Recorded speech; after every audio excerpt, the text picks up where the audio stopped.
Subhanahu Wa Ta'ala እንግዲህ በየጣልቃው የራሳችንን ተሽሪዕ የራሳችንን የለተለት መመሪያ እየተናገረ እንደገና ግን መሰረቱን ሳይለቅ አሁንም ወደ አህለል ኪታቦች ቂሷ ይመልሰናል በየጣልቃው ማለት ነው።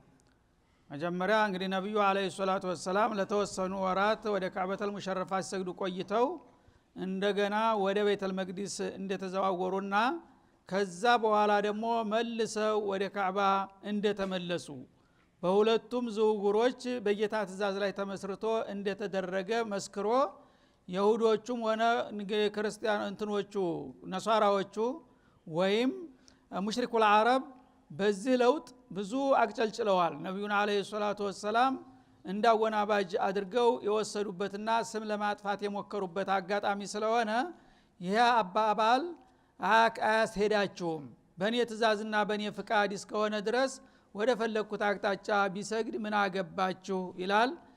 ተጨማሪ አያቶች መጣሉ በዚህ ላይ ወደፊት ማለት ነው። አሁን ግን በጣልቃው እንደገና ወደ አህለል ኪታቦች ስተት ይመልሰናል። ወቃሉ አህለል ኪታብ ተብየዎች ይሁዶችም ሆነ ነሷራዎች በየበኩላቸው ከተውሂድ እጅግ እየራቁ ከመሄድና በሽርክ ውስጥ ተመዘፈቃቸው ብዛት የተነሳ ለምሳሌ ካልዋቸው አሳፋሪ ቃላቶች አንዳንዶቹን ላስታውሳቸው ይላል። ምን አሉ? እተኸዘላሁ ወለዳ አህለል ኪታብ ነኝ ብሎ አላህ እኮ ልጅ አለው ብሎ የሚናገር ነው። ይሄ ነው አህለል ኪታብ የሚባለው። አላህ ለም የሊድ ወለም ይውለድ ይላል በግልጽ። ይሄ አያት ተውራትም እንጂልም ውስጥ አለ። ጌታ ከማንም አልተወለደም ማንንም አልወለደም ነው የሚለው። በሙሉ የነብያት ኪታቦች በዚህ ይስማማሉ። እነዚህ ጉደኞች ግን አህለል ኪታብ ነን እያሉ እተኸዘላሁ ወለደን ይላል ማለት ነው። እሺ ምን ቀረ ከዚህ በኋላ?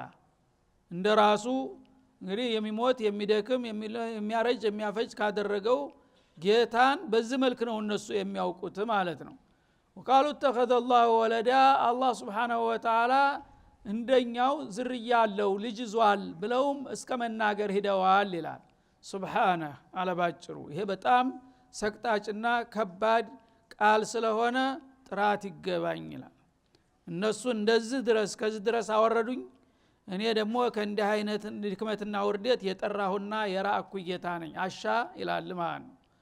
በለሁ ማፊ ሰማዋት ወልአርድ ታዲያ እነሱ ልጆች ናቸው ያንተ ልጅ ናቸው ብለው የጠቀሟቸውና የጠቀሷቸው ከልጆች አይደሉም ካልክ ምንድነው አላቃቸው እነዛ ልጅ የተባሉት ትሉ ይሆናል። ስለዛ መልስ ሰጣለሁኝ ይላል። በለሁ ማፊ ሰማዋት ወልአርድ እነ ዒሳም ሆኑ እነ ዑዘይር እንዲሁም መላእክቱላህ አልኪራም ናቸው በልጅነት የታጩት። እነዚህ ክፍሎች ከነሱም አልፎ በሰማያትና በምድር ውስጥ ያሉ ፍጥረታት በሙሉ ለሁ ኸልቀን ወሙልከን ወዐቢዳ የጌታ ንብረቶች ናቸው ልጆቹ ሳይሆን። ልጅና ንብረት የተለያየ ነው አይደለም እንዴ? ጌታ ጋራ ከኔ ውጭ ያሉ ፍጥረታቶች አላቃቸው ግንኙታቸው ምንድነው ታልክ እነ ይሁዶችና እንደ ነሷራዎቹ እንደ ሙሽሪኮቹ ከሆነ ነገሌ ልጆቹ ናቸው እያሉ ነው። አንተ ግን አሻ ልጅ የለኝም ልጆች አይደለም ማለት። ታዲያ ሌሎቹ አሁን እነሱ የተባሉትን እንደ በምን መልክ ነው የምታያቸውና የምታቃቸው ካላችሁ በለሁ ማፊ ሰማዋት ወልአርድ በሰማያትና በምድር ውስጥ ያሉ ፍጥረታቶች ሁሉ በሙሉ ኩሉ ለሁ ቃኒቱን ኩሉ ለሁ ኻዲዑነ ኻሽዑነ ዓቢዱን ሁሉም የኔ ተገዦችና ታዛዦች አገልጋዮች ናቸው። በዚህ ብቻ ነው ማቃቸው። እኔ ፈጥሬያቸው ያበቃ እንደገና የኔ አካል ሊሆኑ አይገባቸውም። ባርነት ምን አንሷቸው? የኔ ተገዦችና አገልጋዮች ብቻ ናቸው። መላእክት ብትለው ነብይ ብትለው ሰው ብትለው ጅን ብትለው በአጠቃላይ ጌታ ጋር ያለው አላቃ መخلوቅነት ነው። ጌታ ኻሊቅ ነው፣ እሱ ተፈጣሪ ነው። እና መخلوቅ ከሆነ ደግሞ የፈጠረውን ጌታ መገዛት ማገልገል እሱን መፍራት እንጂ የሱ ልጅ ነኝ ሊል አይገባውም ማለት ነው። ኩልለው ቃኒቱን ማለት ኻዲዑን ለአላህ ሰጥለጥ ብለው የሚገዙ ናቸው እንጂ ከዛ በላይ አልፈው በልጅነት የተቀጠሩ የሉም ይላል ማለት ነው። በዲዑ ሰማዋት ወልአርድ እና በሰማያትንና ምድርን ቀደም ሲል ታይቶና ተሰምቶ በማያቅ ትምሳሌት የፈጠረ የሆነ ጌታ ነው ይላል። ማለት አንድ ባለሙያ አንድ ተቋም በሚሰራበት ጊዜ መጀመሪያ ዲዛይን ያወጣል። የሚሰራው ቤት ይሄንን ይመስላል ስፋቱ ቁመቱ ውፍረቱ ቅርጹ መልኩ አቀማመጡ ይሄን ይመስላል ብሎ መጀመሪያ ብላኑን አይደለም ያሳየህ አላህ ግን እንደዛ ያስፈልገውም ይላል የፈለገውን ነገር ቀጥታ ቁጭ ነው የሚያደርገው በዚህ ደረጃ እንግዲህ ዓለምን ሰማይንና ምድርን በውስጥና በዙሪያ ያሉ ፍጥረታቶችን ያለምንም ምስል ያለምንም ብላን አስቀድሞ ራሱ በፈለገው መልክ ቁጭ አድርጎ በቅጽበት ሊያስገኝ የሚችል ጌታ እዚህ በማይባል ደካማ ፍጡር ጋር ታዛምዱታላችሁና ታዋልዱታላችሁ ምን አይነት አቅል ነው ያላችሁ የጌታ ልጅ የሚሆንም እኮ ቢያንስ ወደሱ ቀረብ ያለ መሆን አለበት በኃይሉ በስልጣኑ በጥበቡ እነማን ናቸው የኔ አቻ ሆነው የኔ ልጅ ሊሆኑ የሚበቁት ሁሉም ፍጥረታቶች አላህ Subhanahu Wa Ta'ala በፈጠረው መልኩ ቀደም ሲል ምንም ምሳሌና ብላን ሳያስፈልገው እሱ እንደፈለገ ያስገኛቸው የሥራ ውጤቱ የእጅ ምርቱ ናቸው ከዚህ ውጭ ምንም ማቀው ነገር የለም ይላል አላህ Subhanahu Wa Ta'ala ወኢዛ ቀዳ አምራ አንድ ነገር ለመፈጸም በሚወስን ጊዜ አንድ ነገር ለማስገኘትም ሆነ ለማጥፋት የራሱን ውሳኔ ገቢራዊ ለማድረግ ሲሻ ምንድነው የሚያስፈልገው እሱ فإنما يقول له ለዛ ለተፈለገው ነገር የሚለው አንድ ቃል ብቻ ነው ኩን የሚል ቃል ብቻ ሁለት ፊደል ብቻ ማለት ነው ኩን ማለት ካፍና ኑን ብቻ ነው ማሽኑ በሙሉ ይሄ ነው ዓለምን የሚያመርትበት ማለት ነው አንድ ነገር ለማድረግ ፈለገ ትንሽም ነገር ትሁን ኩን ነው ማሽኑ ትልቅም ይሁን ኩን ነው ማሽኑ ሰፊም ይሁን ጠባብም ይሁን ሰማይም ይሁን መሬትም ይሁን ጀነትም ይሁን ጀሃነምም ይሁን ኸይርም ሸርም በሙሉ በዚህ በሁለት ፊደል ብቻ ነው የሚሰራው ማለት ነው ይሄን ቃል ውሳኔ ሰጣ አለቀ ወዳው ቁጭላል የተፈለገው ነገር ማለት ነው በማጥፋትም በኩል ከሆነ ሁን የተባለው ዓለም ባሁኑ በዚህ ደቂቃ ሰማይ መሬት መጥፋት አለብህ ካለ ደብዛው ይጠፋል በአንድ ጊዜ ማለት ነው እና በዚህ ደረጃ ያለ ጌታ ቢላህ አለይከ አንዲ ተራ ምስኪን ሰው ጋራ እንዴት እሱ ዘመዱ ነው እሱ ልጁ ነው እሱ ወንድሙ ነው ማለት ትችላለህ ማን ከማን እንዴት አንተ እንኳን በአቅምህ እገሊያቻ አይደለም ትላለህ በምኑ ነው አቻ ያልሆነው የአደም ልጅ ነው ሁሉ አንተ ወይ ቆዳው ስለተቆረ ወይም ደሃ ስለሆነ እገሌ ደግሞ ጓደኛን ፈልግ እዛ ትለዋለህ ማለት ነው አላህ ላይ ከሆነ ግን ግድ የለም ማንንም የጌታ አካል ተፎካካሪ ሊሆን ይችላል ማዕቁል ይሄ ነገር ተቀባይነት አለው በሎጂክ ራሱ አላህ እኮ Subhanahu Wa Ta'ala የፈለገውን ነገር ሊያረግ ከፈለገ በቅጽበት ሁን ይለዋል አንተ አሁን እቺን ቤት ይሄን መስጂድ ለመስራት ስንት ሰራተኛ ነው የምታሳልፈው ስንት መኪና ነው የሚንጋጋው ስንት ጊዜ ነው የሚጨርሰው ስንት ገንዘብ ነው የሚወጣው ግን አላህ ዓለምን አሁን በዚህ ሰኮንድ ተገኝታላት ትገኛለች ጥፊም ካላት ትጠፋለች በዚህ ደረጃ ያለውን ጌታ እንዳንድ ተራ ነገር አድርገህ እንዴት ጌታ የኢየሱስ አባት ነው ትላለህ እንዴት የዑዘይር አባት ነው ትላለህ እና ማቀደሩላህ ሐቀ ቀድሪህ እንዳለው አላህን ተገቢ ክብሩን አለመስጠት የኔን ማንነት መርሳት እኮ ነው እንደዚህም ያባልጋችሁ ያለው የኔን ማንነት ብታውቁ ኑሮ እንዲህ አይነት ጸያፍ ነገር ልትናገሩ ህሌናችሁ ባልፈቀደ ነበረ ነው የሚለው እና አንድ ነገር ሁን ይለዋል ፈየኩኑ ሚን ሒኒ ወዳውኑ በሰጠው ትእዛዝ መሰረት የተፈለገው ነገር ጃሂዝ ሆኖ ቁጭ ይላል ማለት ነው ይሄንን አይነት ስልጣንና ኃይል ጥበብ ያለው ጌታ ግን ከሌላ ከደካሞች ፍጡሮች ጋራ ማዛመድና ማዋለዳቸው ምንኛ አሳፋሪና አስከፊ ነው በላቸው ነው የሚለው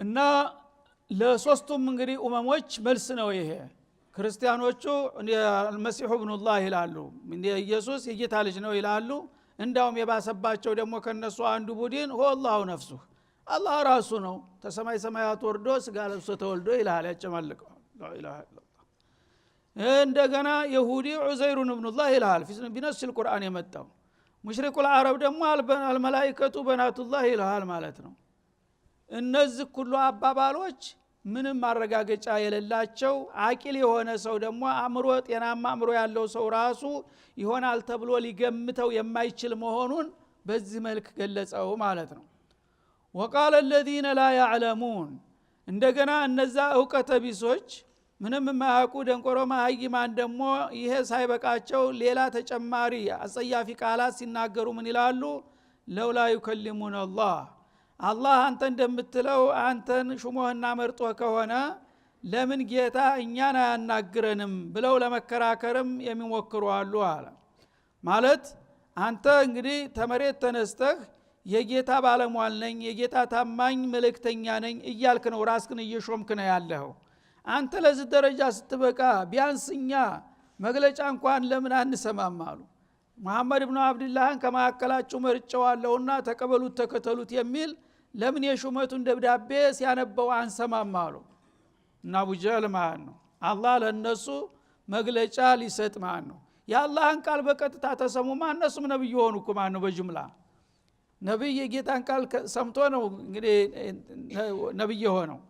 እንግዲህ አንተ ተመረጠህ ግደለም ስልጣኑ ነው ይምረጥህ። ቢያንስ ግን የሹመት ደብዳቤው ለምን አይሰጠንም? ለምን አይነበብልንም?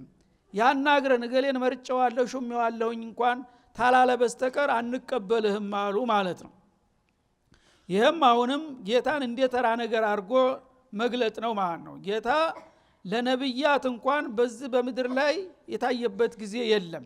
ከሊሙላህ ሙሳን የሚያህል ሰው ረቢ አሪኒ አንዙር ኢለይከ ብለው ሲጠይቁ ቃለ ለን ተራኒ አይደለም ያላቸው።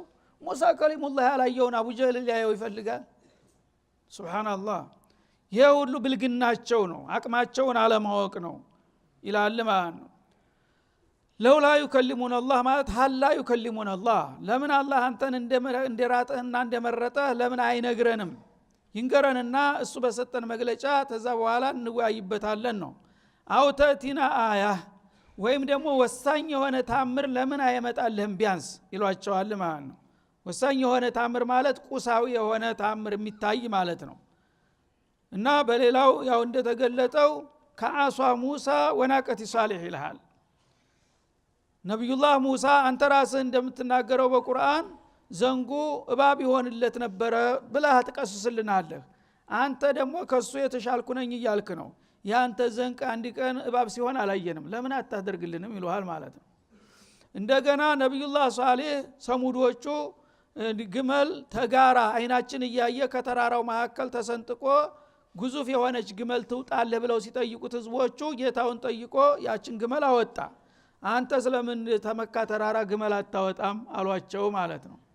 ይሺ ዒናር ነው። ይሄን እንግዲህ ግን እነዛ የሙሳ ዘንግ እባብ ሲሆን ያዩ ሰዎች አምነዋ እነ ፊርዓውን ሰሙዶች ግመል ወጥቶላቸው አመኑ? በመውጣቱ ጥፋት ነው የመጣላቸው። ያ ነገር አይሆንም መስሏቸው ጠየቁ።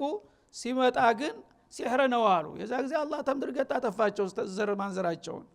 እነዛ ቢያምኑ ኑሮ እነዛ ያመኑት ይሄን ጥያቄ ስለተሟላላቸው ነውና እኛም ማለት አግባብ ነበረው። ግን እነዛ ለዒናር ጠይቀው ሲወጣ አልተቀበሉም፣ ጠፍተዋል። አሁን ይሄን እንደ ሁጃ አድርገው ግን እንደዛ ካላሳየህን በስተቀር ልዩ ተአምር ካላመጣ አናምንልህም ብለው መከራከር ጀመሩ ማለት ነው። ከዛሊክ ቃለ الذين من قبلهم እና ይሄ አይነት ደረቅ ክርክር በእነዚህ ሰዎች ቢነገር አያስገርምም። ለምን ኩፍር ሲባል ሁልጊዜ ያው መልኩ ቢቀያየርም አንዲ ነው። ቀደም ሲልም የነበሩት በወትሮ ሰዎች እነ ቀውሙ ኑህ እነ ቀውሙ ሁድ እነ ቀውሙ ሷሊህም እንደዚሁ አይነት ክርክር ሲያደርጉ ቆይተው ነበረ። ያ የጠየቁት ነገር ግን ሲደረግላቸው ባለመቀበላቸው ተምድርገጥ እንዲጠፉ ነው የተደረገው። አሁንም ታዲያ እንደነሱ እንጥፋ ብላችሁ ከሆነ እሺ፣ አልበለዛ እነሱ መይተጠቀሙበት በዛ ነገር በላቸው ይላል። ተሻባሃት ቁሉብሁም ግን ካፊሮች ሁልጊዜ ልቦቻቸው ተመሳሳዮች ናቸው። በድርቅና አንድ አይነት ነው ሞዳቸው ማለት ነው። ትናንት የነበረው ካፊር የሚናገረውን ዛሬም ያለው ይደግመዋል። ለምን?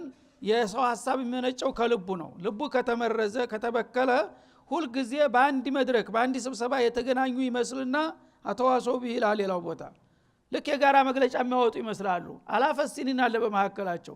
አዶች የጠየቁትን ሰሙዶች ይጠይቃሉ። ሰሙዶች የጠየቁትን እንደገና በኒ እስራኤሎች፣ እንደገና ደግሞ ሙሽሪኩል አረብ፣ እንደገና መጁሳውም ይጠይቃል። አገሩ በጣም የተራራቀ ዘመኑ በጣም የተለያየ ግን የሚወጣው መግለጫ አንድ አይነት ነው ማለት ነው። ኩፍር ነው። ምንድነው ያገናኛቸው? ድርቅናና ትቢት ነው ማለት ነው። በልሁም ቀውሙን ጧጉን አጉራ ዘለሎች በመሆናቸው ተጌታ በመራቃቸው ሁላቸውም ያ ኩፍሩን ቃል በየዘመኑ ይደግሙታልና ያድሱታል ይላል ማለት ነው። ቀድ በየነ الآيات እና አያት ይምጣልን ተአምር ይምጣልን እያሉ ይጮሃሉ። እኛ ግን ተበቂ በላይ ተአምሮቻችንን ገልጸናል እና ላንተ የተሰጠው ሙዕጂዛ ከሌሎቹ ካለፉት ነብያቶች የበለጠና የበዛ እንጂ ያነሰ አይደለም። ግን የተሰጠውን ሙዕጂዛ ትተው የሌለውን እንደገና እንድታመጣ ይጠይቁሃል ላለመቀበል አተካራ ለመፍጠር ማለት ነው።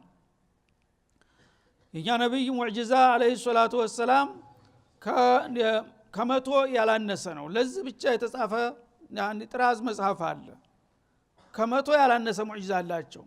ሌሎቹ ሙዕጂዛ ነብዮች ግን ሙዕጂዛ አላቸው የሚባለው አንዳንዶቹ አንድ ሙዕጂዛ ብቻ ያላቸው አሉ፣ አንዳንዶቹ ሁለት፣ ሌላው 3 4።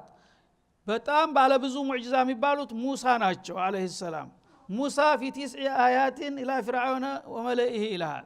9 ሙዕጂዛ ተሰጣቸው ይላል። በጣም ባለ ብዙ ሙዕጂዛ የሚባሉት ሙሳ ናቸው። ከዛ በታች ያለው ግን ከዛ በታች ነው። ግን መሐመድ በመቶ የሚቆጠር ሙዕጂዛ ያለውን ሰውዬ ባለ 9ና ባለ 3 ጋር ነው የሚያወዳድሩት ማለት ነው። ይሄን ሁሉ በመቶ የሚቆጠር ሙዕጂዛ እንደሌለ አድርጎ ያቺ በሌላው ነብይ የተነገረችውን ግን ለምን እንደገና ያላደረክም ይላል። ሙዕጂዛ ማለት ራሱ ትርጉሙ አልገባቸው። ሙዕጂዛ ማለት ሰው አይቶት ሰምቶት የማያቅ በተፈጥሮ አቅሙ ሊያረገው ሊሰራው የማይችል ብርቅዬ የሆነ ነገር ማለት ነው። ግን አንድ ሙዕጂዛ አንድ ነብይ በአንድ ወቅት ተተጠቀመበት ታይቶ ተሰምቶ የማያቅ ነገር ነው። ያ ነገር ባህል ይሆናል፣ ያ የተለመደ ነገር እና ያለፉት ነብያቶች በጊዜያቸው ለራሳቸው የሆነ ታምር ተሰጥቷቸዋል። አበቃ። ሌላው ነብይ ሲመጣ ደግሞ ሌላ የራሱ የሆነ ነው የሚሰጠው ማለት ነው። ያለፈውን የምትደግምማ ከሆነ ሲህር ነው የሚሆነው። ሲህር የተለያዩ መልቲዎች ተንኮለኞች የተለያዩ ዘዴዎችን እየተጠቀሙ አንዱ ሳሂር ከሌላው ሳሂር እየተማረ እየኮረጀ በዛ መልኩ በውርርስ የሚሄድ ሲህር ነው። ሙዕጂዛ ግን በውርስ አይሄድም። አላህ ነው የሚሰጠው። እንደ ዘመኑ እንደ ህዝቡ እንደ ሀገሩ ይመጥናል የሚለውን ሙዕጂዛ ይሰጠዋል። ያን ሙዕጂዛ ያሳያል እንጂ የገሌን ሙዕጂዛ ካላሳየ ማለት የዛ ተከታይ ተቀጥላ ሁን ማለት ነው። ይሄ ሁሉ እንግዲህ ምንድነው ትቢታቸውና ደራቸው ነው እንደሚያረጋቸው። ቀድ በየነል አያት ይላል። እኛ ለነብዩ መሐመድ አለይሂ ሰላቱ ወሰላም አየት ሳይሆን አያት ይላል። አየት አንዲት ሙዕጂዛ ነው። እነሱ ለውላ ተእቲና ቢአያ ነው ያሉት። እነሱ አንዲት ታምር ወሳኝ የሆነች ግልጽ የሆነች ታምር ለምን አታመጣም እንደነቀቱ ሷሊህ እንደ ሀየቱ ሙሳ ይላሉ። እንዴ ቀድ በየነል አያት አለ አላህ Subhanahu Wa Ta'ala። በርካታ በጣም ብዙ የሆኑ ሙዕጂዛዎች እኮ ነው የገለጥ ነው። ሙዕጂዛ ብዙዎቹን ትታችሁ እንደገና አንዲት አታመጣም ትላላችሁ እንዴ ይላል ማለት ነው። ለምሳሌ ሙሳ ዘንጉ እባብ ሆነለት በአላህ ፍቃድ። ነብዩ መሐመድ አለይሂ ሰላቱ ወሰላም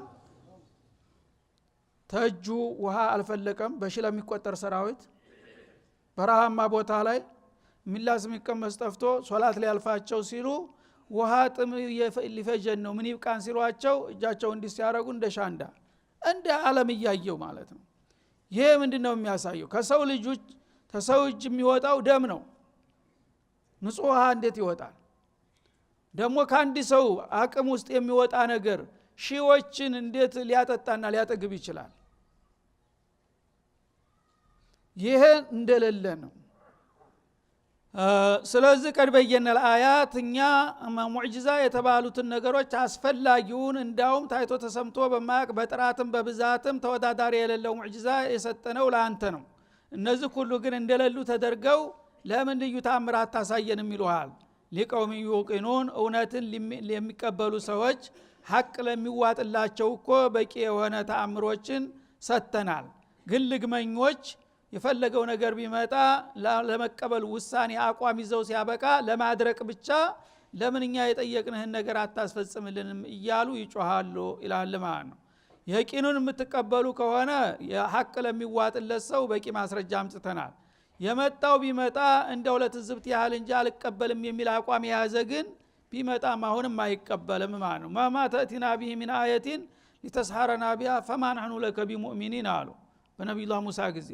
የፈለገው ሙዕጂዛ እያልክ የፈለገውን ነገር ብታመጣ ያመጣኸውን አምጣ፣ እኛ እንደሆን በምንም አይነት አንተን አንቀበልህም አሏቸው።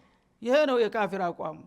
ሲመጣ የተለያየ ሲህር ነው ይላል ሟርት ነው ይላል የተለያየ ስም ይሰጠዋል ግን እንደገና ይሄን ታላመጣህ ይላል ማለት ነው ኢና አርሰልናከ ቢልሐቅ በሽራ ወነዲራ ለማንኛውም ይሄነሱ የሚጠይቁትን ሙዕጂዛ ብንሰጥህ ያንን አይተን እናምናለንና እንቀበልሃለን ለማለት ፈልገው ከሆነ የነሱ መቀበል ቢቀበሉ ለራሳቸው ያንተ ነብይነትን ለማረጋገጥ ከሆነ ግን እኔ መሰክርልሃለሁኝ እኔ ከመሰከርኩልህ የነሱ መመስከር አለመመስከር ምን ትርጉም አለው ይላል ኢና በተእኪድ አላህ Subhanahu Wa Ta'ala በኢን ተቂላ እኛ በእርግጥ ልከናሃል የካደ ይካድ ያመነ ይመን የመላከህ ጉዳይ ግን የማያጠራጥርና የማያከራክር መሆኑን እኔ ያረጋግጥልሃለሁኝ እነሱ ቢያምኑ ለራሳቸው ቢክዱም ለራሳቸው ነው ቢልሐቅ በትክክል በተጨባጭ ልከናሃል በሺረን ሊመን አመነ ቢልጀና ላመነና ለተከተለህ ጀነተ ነዒም እንደሚያገኝ አብሳሪ አድርገን ልከናሃል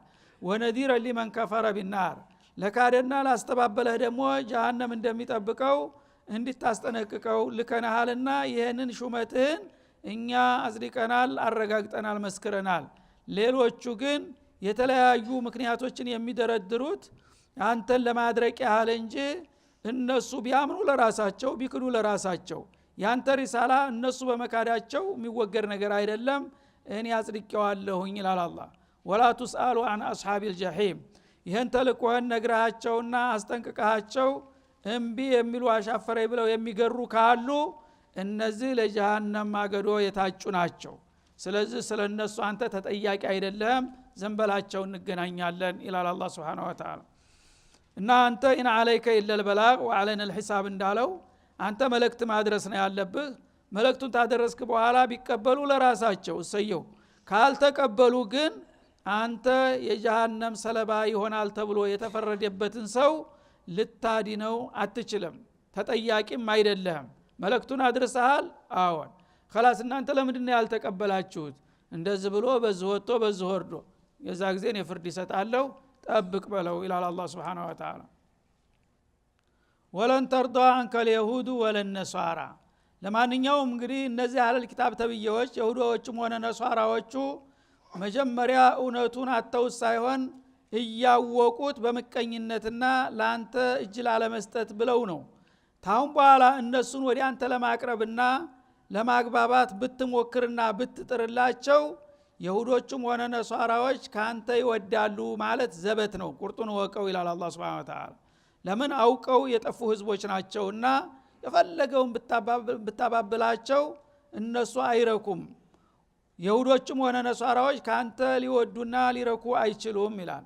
እስከምን ድረስ hatta ተተቢዓ ሚለተሁም አንተ ጌታ የሰጠህን ጸጋና ክብር ወሩረህ የነሱ ጅራት ሆነህ የነሱን ፈለግ እስከምትከተል ድረስ ይሁዳና ነሳራ ሙስሊምን እንደ ወገን አድርጎ ሊያቀርበውና ሊጠጋው የሚችለው አንድ ነገር ሲያረግ ብቻ ነው እሱ ምንድነው ኢማንህን ጥለህ ለሱ ጅራት ሆነህ የሱን አካሃድ የምትከተል ከሆነ ብቻ ነው ኢማን ይዘህ የይሁዳ ወይም የነሳራ ወገንና ወዳጅ ሆናለሁ ብትል ዘበት ነው ሊሆን አይችልም ይላል ይሄ ነው እንግዲህ ግልጹን የሚነግርህ ማለት ነው ይሁዶችም ሆነ ነሳራዎች ከሙስሊሞች ከነብዩ ጀምሮ ለማንኛውም ሙስሊም የፈለገውና ያህል ብታገለግላቸው የፈለገውን ያህል ውለታ ብትውልላቸው ደስ አይላቸው ማያረካቸው አንድ ነገር ካላደረክ በስተቀር እሱ ምንድነው hatta ተተቢዓ ሚለተሁም ያንተን ማንነትህን ጥለህና ወሩረህ የነሱን ኩፍር ለብሰህ የናንተን ፈለግ ከተላለሁኝ ብለህ